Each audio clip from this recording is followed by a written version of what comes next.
ശരത്ത് ഇങ്ങനെ ചെയ്യുന്ന ഞാൻ കരുതിയില്ല. അവൻ രേവതിയുടെ ലൈഫിനെ കുറിച്ച് ആലോചിച്ചില്ലല്ലോ. എടാ, അവൻ അമ്മയുടെ കാശ് മോഷ്ടിച്ച് ശരിയായില്ല. അമ്മ പറയുന്ന കാര്യമുണ്ട്.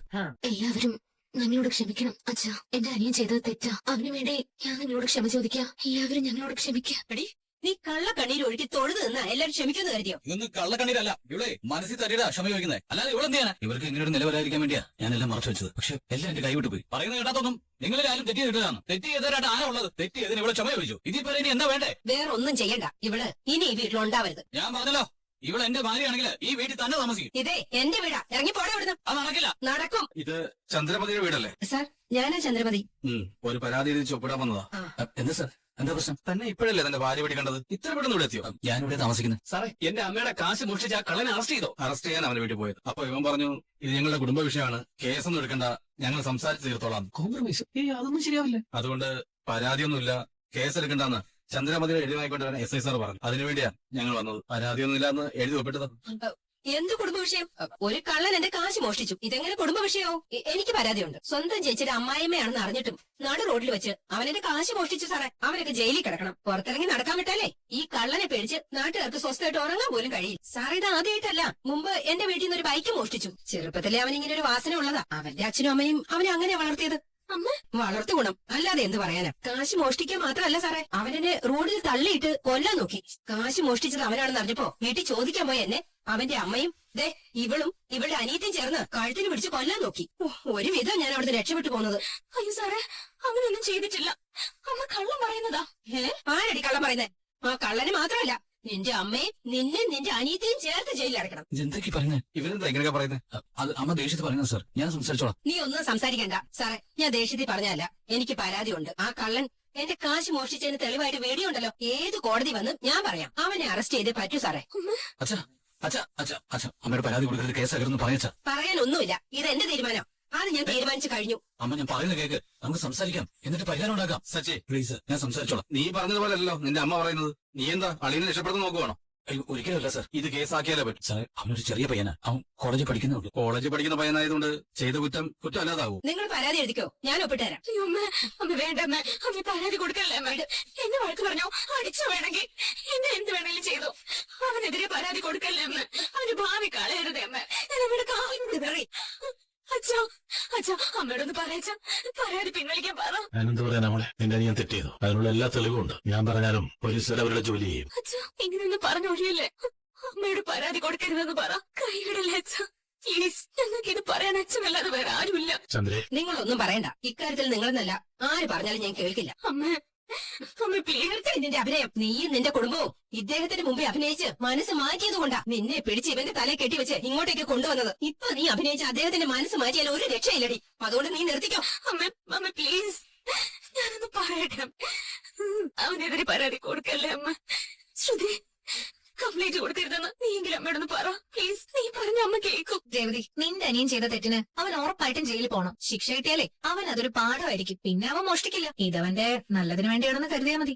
ശ്രുതി, അവന്റെ പഠിപ്പും ഭാവിയും ഒക്കെ ഇല്ലാതാവും. തെറ്റിയതിനു മുന്നേ അതിനെക്കുറിച്ച് അവൻ ഓർക്കണമായിരുന്നു. അമ്മ ഒന്ന് ആലോചിച്ചിട്ട്. പരാതി എഴുതിയിട്ടുണ്ട്, ഇതിലൊന്ന് സൈൻ ചെയ്തോളൂ. സാർ, ഒരു നിമിഷം. അച്ഛാ, അച്ഛാ, സൈൻ ചെയ്യുന്ന പറയാ. അവൻ ചെയ്ത തെറ്റ് തന്നെയാ. അതുകൊണ്ടല്ലേ അച്ഛാ ഞാൻ അവന്റെ കൈ പിടിച്ച് പൈസ തിരികെ കൊടുത്തല്ലേ. അവൻ പഠിക്കില്ല അച്ഛാ, ചെറിയ പയ്യനല്ലേ. ജയിലിൽ പോയി അവന്റെ ഭാവി എന്താവും അച്ഛാ. സൈൻ ചെയ്തെന്നൊന്ന് പറയാ. അച്ഛൻ പറഞ്ഞ അമ്മ കേൾക്കും. പറയാ അച്ഛാ. ശശി, ഇക്കാര്യത്തിൽ നിങ്ങൾ എക്കാർക്ക് വിഷമിക്കണ്ട. രേവതിയുടെ അച്ഛൻ മരിക്കുമ്പോ ആ കുടുംബത്തെ എന്റെ കയ്യിൽ ഏൽപ്പിച്ചു പോയതുപോലെ എനിക്ക് തോന്നിയിട്ടുള്ളൂ. ശരത്ത് അങ്ങനെ ചെയ്തു. ഈ അച്ഛനെ താങ്ങാൻ പറ്റുന്നതിനപ്പുറമാണ്. പക്ഷെ ഇക്കാര്യത്തിൽ എനിക്ക് ഒന്നും ചെയ്യാൻ പറ്റില്ലടാ. അച്ഛാ, ഞാൻ നിസ്സഹായനാ. സാറേ, ഞാൻ സൈൻ ചെയ്തിട്ടുണ്ട്. ഇനി ആ കള്ളനെ പിടിച്ച് ജയിലിൽ അടയ്ക്കും. അവനെ എത്രയും പെട്ടെന്ന് പോലീസ് സ്റ്റേഷൻ ഹാജരാക്കണം. സറണ്ടർ ആവുന്നത് അവന് നല്ലത്. ഞങ്ങളായിട്ട് ഓടിപ്പിക്കാനാണ് ഭാവമെങ്കിൽ ശിക്ഷ കൂടും. എന്തായാലും ഞങ്ങൾ അവനെ അറസ്റ്റ് ചെയ്തിരിക്കും. എത്രയും പെട്ടെന്ന് കൂട്ടിക്കൊണ്ട് വരാൻ നോക്ക്. ചേട്ടാ, എന്താ നമ്മൾ ഇനി ചെയ്യാ? നീ വിഷമിക്കാതെ. എടുത്തിട്ട് ഇപ്പോഴത്തെ സിറ്റുവേഷൻ മനസ്സിലാവും. എടുത്ത് വിഷമിക്കല്ലേ. ചേച്ചിയുടെ അനിയൻ തെറ്റ് ചെയ്തു. അതിന് ചേച്ചി എന്ത് പഴച്ചു? ചേച്ചിക്ക് എന്ത് ചെയ്യാൻ പറ്റും? ഇമോഷണൽ ആവല്ലേ. കരയാതെ ചേച്ചി. എങ്ങനെ കരയാതിരിക്കും? പക്ഷെ അനിയനായിട്ടല്ല അവളവനെ വളർത്തിയത്, മകനായിട്ടാ. അവന്റെ ജീവിതം ഇല്ലാതായില്ലേ. അവർക്കത് താങ്ങാൻ പറ്റൂ. എന്തായാലും എല്ലാവരും ഇപ്പൊ ഒറ്റക്കെട്ടായിട്ട് നിന്നല്ലേ. കുടുംബം എല്ലാവരും കൂടി ചേർന്ന് ഞങ്ങളെ രണ്ടുപേരെയും തനിച്ചാക്കി. നിങ്ങളെല്ലാവരും നല്ലവരാ, ഒരു തെറ്റും ചെയ്യാത്തവര്. ഞങ്ങൾ മാത്രം മോശക്കാര്. സന്തോഷമായി. രേവതി, നീ വിഷമിക്കണ്ട. നീ എന്താ കരുതിയത്? ഇവര് കംപ്ലൈന്റ് കൊടുത്തോടെ എല്ലാം അവസാനിച്ചെന്നോ? ന്യായം എന്നൊന്നുണ്ട്. അത് തന്നെയാണ് ഞാൻ പറയുന്നത്. ന്യായം എന്നൊന്നുണ്ട്. ആ കള്ളനെ കോടതി ശിക്ഷ വിധിക്കും. അവൻ ജയിലിൽ പോകും. നമുക്ക് കാണാം. നിങ്ങളുടെ ഒന്നും ആഗ്രഹേ നടക്കാൻ പോകുന്നില്ല. എനിക്ക് ജീവനുണ്ടെങ്കിൽ അവൻ ജയിലിൽ പോയില്ല. സത്യം പറയണേ. രേവതി, കരയാതെ നീ ചെല്ല്. നിക്കടി അവിടെ. നിന്നോട് ഇവിടെ കയറി പോരുന്നല്ലേ ഞാൻ പറഞ്ഞത്. അകത്തേക്കല്ല.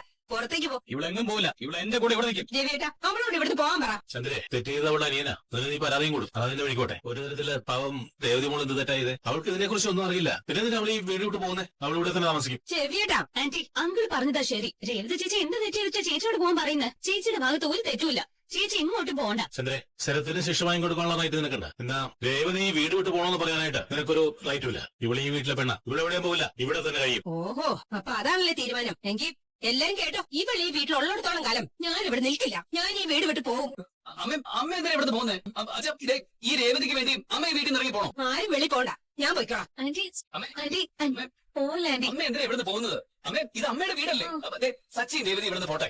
അമ്മ പോണ്ടമ്മേ. അവര് പോവില്ലല്ലോ. ഇനി അവര് പോകാൻ തീരുമാനിച്ചാലും അവന്റെ പുന്നാരച്ഛൻ വിടണ്ടേ. അമ്മേ, ഞാൻ പറയുന്നത് കേൾക്കാം. അമ്മ എങ്ങോട്ടാ പോകുന്നേ? പാമയുടെ വീട്ടിലേക്ക്. അമ്മേ, ഇനി ഞാൻ അവിടെ താമസിക്കുന്നു. അയ്യോ അമ്മേ, അവർ ഈ വീട്ടിൽ നിന്ന് ഇറങ്ങിയാലേ ഞാൻ ഇങ്ങോട്ട് തിരിച്ചു വരും. ചന്ദ്ര പറഞ്ഞാലേ പറഞ്ഞതാ. അമ്മ ഇവിടെ നിൽക്കമ്മേ. അമ്മ ഞാൻ പറയുന്നത് കേൾക്കമ്മേ. ആന്റി നിൽക്കമ്മേ. അമ്മേ, അമ്മേ, Please, അമ്മേ. പോലെ ആന്റി. നിൽക്ക്, ഇത് അമ്മയുടെ വീട്. അമ്മയുടെ പോലെന്ന് പറ. അമ്മേ, കൈപിടിച്ച് നടക്കുന്ന പ്രായത്തിലായിരുന്നെങ്കിൽ പറഞ്ഞനുസരിപ്പിക്കായിരുന്നു. ഇതിപ്പോ തന്നോളം വളർന്നില്ലാണ്. അവളെന്താ ചെയ്യട്ടെ? അമ്മേ, ഞാൻ പറയുന്നത് കേൾക്കമ്മേ. അമ്മ എങ്ങോട്ടായി പോകുന്നേ? അമ്മ ഞാൻ പറയുന്നത് കേക്ക്. ഇത് അമ്മയുടെ വീടാ. ആന്റി പ്ലീസ് ആന്റി പോകല്ലേ. അമ്മേ, എന്താ അമ്മേ? അമ്മേ, ആന്റി അമ്മേ, ആന്റി നിക്ക്. എന്താ അമ്മേ? അമ്മേ, പ്ലീസ് അമ്മേ. ആന്റി പോലെ. പോലെ അമ്മേ. അമ്മേ, പോകുന്നെങ്കിൽ അവള് പോട്ടെ അമ്മേ. എന്താ ഇത്? അമ്മ എന്തേ കാണിക്കുന്നേ? പോവല്ലേ അമ്മേ. ചന്ദ്രത്ത് എങ്ങോട്ട് പോവാ? 30 വർഷത്തിലധികം നിങ്ങളുടെ കൂടെ ജീവിച്ച എന്നേക്കാൾ വലുത് ഇന്നലെ കയറുമെന്ന് ഇവളല്ലേ. ഇവളുള്ള വീട്ടില് ഇനി ഞാനില്ല. ഞാൻ പോവാ. ആന്റി നിക്ക്. പറഞ്ഞേ കേൾക്കണേ. പറയുന്നത് കേൾക്ക്. ദേ, അവൾ എന്നീ വീട്ടിൽ നിന്ന് പോകുന്നോ അന്ന് ഞാൻ തിരിച്ചു വരും. അമ്മേ, അതിന് അമ്മ എന്തിനാ പ്രശ്നം? ആന്റി. അമ്മേ, അമ്മയുടെ വീടല്ലേ ഇത്? ചേട്ടാ അച്ഛൻ അമ്മയോട് നിൽക്കാൻ പറ. ഞാൻ വിളിക്കാവേ. ഇതെന്താ ബാഗൊക്കെ ആയിട്ട്? ഇത് എന്റെ ഡ്രസ്സാ. ഞാൻ ആ വീട് വിട്ട് ഇറങ്ങി വന്നു. വീട് വിട്ട് വന്നോ? അതെ, പിന്നെ ഞാൻ എന്താ വേണ്ടത്? എന്റെ കെട്ടിയൻ തേടി പിടിച്ച് കൊണ്ടുവന്നിരുന്നല്ലോ ഒരു മരുമകളെ. അവളവിടെ ഉള്ളിടത്തോളം ഞാൻ ഇനി ആ വീട്ടിലേക്ക് പോവില്ല. രേവതി വീട് വിട്ട് ഇറങ്ങുന്ന ഞാൻ കരുതിയത്. ഇതിപ്പോ നീയാണല്ലോ വീട് വിട്ട് ഇറങ്ങിയത്. അവളെ ആരെങ്കിലും ആ വീട്ടിൽ നിന്ന് പുറത്താക്കോ? അവളല്ലേ ആ വീട്ടിലെ മഹാറാണി. അവളുടെ ഭരണം ഇപ്പൊ അവിടെ നടക്കുന്നത്. നീ ഇപ്പൊ എന്തിനാ ആ വീട് വിട്ട് ഇറങ്ങിയത്? ആ പൂ കെട്ടുന്നവളോടെ അവളുടെ കെട്ടിയവനും കൂട്ടി വീട്ടിൽ നിന്ന് ഇറങ്ങി പോവാൻ ഞാൻ പറഞ്ഞു. അവരെങ്ങോട്ടും പോവില്ല. അവരവിടെ തന്നെ നിൽക്കുന്ന എന്റെ കെട്ടിയവൻ പറഞ്ഞത്. അവരെ വീട്ടിൽ നിന്ന് പറഞ്ഞയക്കാൻ പറ്റില്ലാത്രേ. അവരുള്ള വീട്ടിൽ താമസിക്കാൻ എന്നെ കൊണ്ട് പറ്റില്ല എന്ന് പറഞ്ഞ് ഞാൻ അവിടെ നിന്ന് ഇറങ്ങി. ഒന്നുകിൽ അവര് അല്ലെങ്കിൽ ഞാൻ. ആ വീട്ടിലിനി ഞങ്ങൾ 3 പേരും ഉണ്ടാവില്ല. ഇത് എത്ര നാളത്തേക്കാ? എത്ര നാളേക്കെന്നോ? സച്ചിൻ രേവതി എന്നാ വീട്ടിൽ നിന്ന് ഇറങ്ങുന്നോ അന്നേ ഞാൻ ആ വീട്ടിലേക്ക് കയറൂ. അതുവരെ ഞാൻ ഇവിടെ താമസിക്കും. അപ്പൊ നീ ഈ ജന്മ വീട്ടിൽ കയറില്ലേ? ഇല്ലെന്ന് പറഞ്ഞില്ലേ? രവിയേട്ട ഉള്ളിടത്തോളം കാലം അവർ ആ വീട്ടിലുണ്ടാകും. ഇനി നിനക്ക് വേണ്ടി അവരിറങ്ങാന്ന് പറഞ്ഞാലും രവിയേട്ട അവരെ വിടില്ല. നോക്കാം നമുക്ക്. സച്ചി രേവതി നീ എന്തിനാ കുറ്റപ്പെടുത്തുന്നത്? അവരെന്ത് തെറ്റാ നിന്നോട് ചെയ്തത്? രേവതിയുടെ അനിയനല്ലേ നിന്റെ കാശ് മോഷ്ടിച്ചത്? രേവതിയല്ലോ. സച്ചി രേവതി അവനെ സപ്പോർട്ട് ചെയ്തിട്ടുമില്ല. പിന്നെന്തിനാ അവര് വീട് വിട്ട് പോകുന്നത്? നീ എന്റെ കെട്ടിയോ സംസാരിക്കുന്ന പോലെ സംസാരിക്കല്ലേ. മോഷ്ടാക്കളുടെ കുടുംബത്തിൽ നിന്ന് വന്നവളെ എന്റെ വീട്ടിൽ താമസിപ്പിക്കാൻ പറ്റില്ല. ശ്രുതി മർഷയൊക്കെ വലിയ വലിയ വീട്ടിലെ കുട്ടികളാ. അന്തസ്സുള്ളവരാ അവരുടെ കുടുംബക്കാര്. ഇങ്ങനെ ഒരു വീട്ടിൽ നിന്ന് വന്ന മരുമകള് അവർക്കൊപ്പം താമസിക്കുന്നത് എനിക്ക് മാത്രമല്ല ശ്രുതിയുടെയും വർഷയുടെയും കുടുംബക്കാർക്കും ഒക്കെ അപമാനമാ. എന്തൊക്കെയാ നീ പറയുന്നത്? അവളെ വീട്ടിൽ നിന്ന് ഇറക്കി വിടാൻ എനിക്കൊരു അവസരം കിട്ടിയിരിക്കുക. ആ അവസരം ഞാൻ നഷ്ടപ്പെടുത്തില്ല. അവളെ ആ വീട്ടിൽ നിന്ന് ഇറക്കി വിട്ടേ ഞാൻ അടങ്ങും.